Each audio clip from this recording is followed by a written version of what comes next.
Hey guys, welcome back to my channel. Today it's going to be a different video. I'm going to be showing you how to make Cuban coffee. I decided to make this video because I wanted to give some spice to my channel and also just share a little bit of my culture with you. I definitely have a lot of American culture in my family and in me, but we never forget our ethnicity and our Cuban background and our Cuban culture because it is a beautiful culture.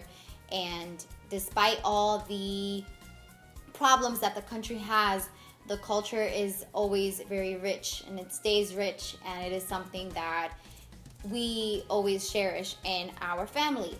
And we also have a lot of traditions, but the main one that we've always kept in our family is the Cuban coffee. And Cubans have coffee all the time. If you visit a Cuban's house, they're gonna give you some coffee right away. Before you leave the house, they give you some coffee again. Before they go do something, they have to have some coffee. After they do something, they have to have some coffee. It's constant. But there's different kinds of coffee. I'm gonna be showing you two different kinds, the most popular kinds of Cuban coffee, two different ways to make Cuban coffee. And yeah, I also wanted to make this video to show my love for coffee and also show that why I don't really like Starbucks or Dunkin' Donuts or any of these, because this is just the kind of coffee that I like, I enjoy, and it's really hard to order something very close to Cuban coffee in the way that I have it at Starbucks. So I hope you guys enjoy this video, and I hope you try to make some Cuban coffee for yourself after this video. And yeah, let's get right to it.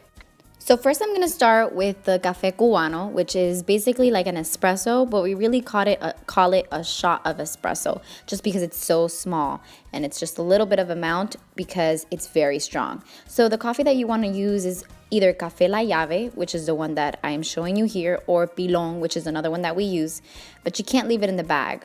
You have to put it in somewhere where it'll be tight and secure so that the aroma doesn't leave, and so it stays fresh. So we just put it in this, and then now this is the coffee maker. It actually originates from Italy, so it's actually an Italian coffee maker, but Cubans have been the ones to use it over the years, and so that's the one that we use for our Cuban coffee.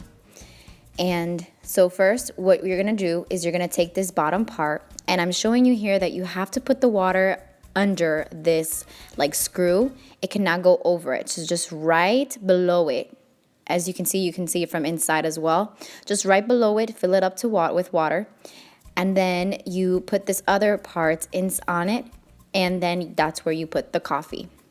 And so I just take a spoon, and what I do is I just fill it up all the way up until it is packed good. Now, if you want it really strong, the way that we do it, we fill it up all the way up to the top and just a little bit more than that so that it's really strong.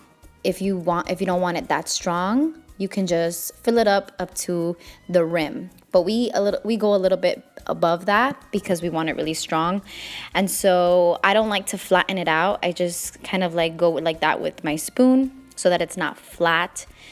And then I just make sure that the edges don't have any coffee on them. So I just go like that with my finger. And then we just keep putting, I keep putting more and more until like I see that it's enough. And everyone just does this to their own liking. But again, if you want a strong Cuban coffee, it would be like this. Some people believe that you can't fill it all the way up to the top because it won't be as good. Some people, it's just, honestly, it's however you like your coffee. But this is the way that it's worked for us. And so you got to make sure that you secure it really tight. And then I just clean it up a little bit to make sure that there's nothing on the bottom so that it doesn't burn. And I'm sorry that it's not focused right now, but it'll focus in a bit. And then we put it up on the stove top, and you just put it on high. Now I leave it open so that I see when the coffee starts brewing, because the first amount of coffee that starts brewing is the most important, and I'll show you why later. So then now I have this like little cup here. You can definitely use like a measuring cup if you want. It could be any kind of cup, but I use this one, and I put 3 spoons of sugar. This also depends on how you like your coffee, how sweet you like it, but to have it not too sweet and not too bitter, 3 spoons of sugar is perfect. And so here you have to right away get that first cup of amount of coffee that comes out and put it in the cup where the sugar is. Now this is the key to make the foam. You have to put just a little tiny bit. You could do it like in you know, different parts, just to make sure that you don't have you're not putting a lot. So I kind of like stop and make sure that I didn't put too much. And it looks like it won't be able to mix at first, but if you just keep doing this constantly nonstop, it will get to that pasty texture in a bit, and you'll see how I do it and how it ends up looking. So just keep stirring, keep stirring, keep stirring. I love this part. This is my favorite part because it's really important to have that foam. A lot of people, when they do milk, and make sure that your coffee doesn't burn, obviously, and then put it away and then just keep going. And so you see how it's already changing color even and texture. Now you want it to not to be like a little bit watery, not too thick. So you see it's like kind of like a slime now. It's kind of just, yeah, you get my point. So just keep going until you see that it is like a paste and it's not that thick, not too thin. My family and I use brown sugar, but you can use any sugar you like. Brown sugar for us is just healthier, but you get the same results no matter what. So just keep stirring, and this is where I kind of like it the most, with that color and that texture. And then you pour the rest of the coffee in there slowly, and I stir it not too fast, not too slow, just right, so that it doesn't mess up the foam. And I'm trying to get all the sugar from the cup to make sure it's all in there. And then I mix it very slowly. Some people don't like to mix because they say that the coffee gets cold or that the foam breaks up. But if you do the sugar right, it won't. The foam will be perfect. And you know that it's perfect when you move the cup around and the foam does not break, like you will see here. So you see how it's just perfect and it doesn't break up. That's how it's supposed to look. And then for an espresso, a shot of espresso, like I said, it's not the whole cup, but it's just like in the middle. And these are the cups for espressos. These are the cups that you would use. And so you see how I just put it to the middle? That's a shot of Cuban espresso.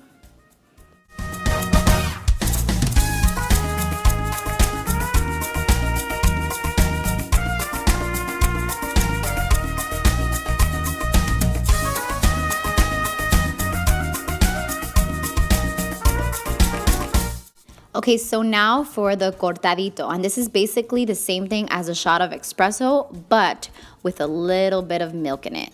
So first, what you're gonna need is evaporated milk. Now you can definitely use any milk you would like, but the evaporated milk is what Cubans use for the cortadito. And so what you do is just pour, like if you're just like the shot of espresso, just pour it up to like half. And then you take the evaporated milk and pour it in there. I do it kind of messy, but just pour it in there until it's all the way reaches the top. And then you can mix it a little bit if you want. And there you go. That's your cortadito. So it's basically a way to have like a latte, I guess, like a café con leche, but in a smaller size. So it's like a smaller portion of a latte, I guess.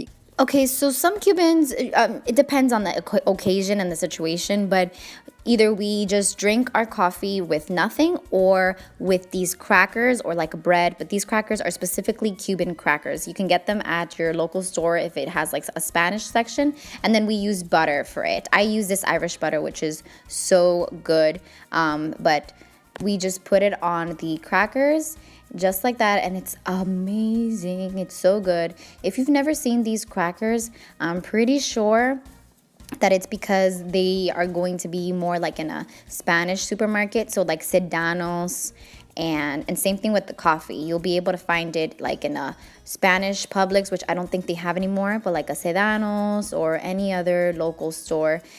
My great grandmother in Cuba used to believe that if you put just like a little bit of salt, like here, it will give the coffee a great taste and like a rich taste.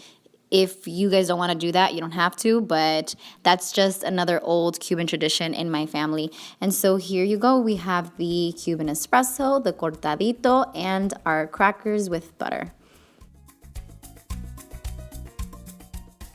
Another Cuban tradition is a sobremesa. So basically, it's just after you eat and have dinner, you get together with your family on that same like table. You just kind of put everything away and then make coffee. Now here, we ate a long time ago, so it was just like a nighttime thing. And we just talk and laugh and just about anything. And my dad always looking things up, sharing information with us. That's just what we've always done. Now, every family does it different, but this is something that most Cubans do. Now, when we do this at night, we like to actually have café con leche, which is basically all the ingredients that I showed you in this video, but like in a bigger size. So it's like what Americans would call a latte, like just a cafe latte. So that's what we do here with those crackers. We have like a café con leche. And that is it. I hope you guys learned how to make some Cuban coffee, and hopefully you try it at home as well. And I hope that you enjoyed some Cuban traditions that I shared with you. Thank you guys so much for watching. If you like this video, please give it a thumbs up. Don't forget to subscribe to my channel before you leave if you haven't already. And I will see you guys in my next video. Bye.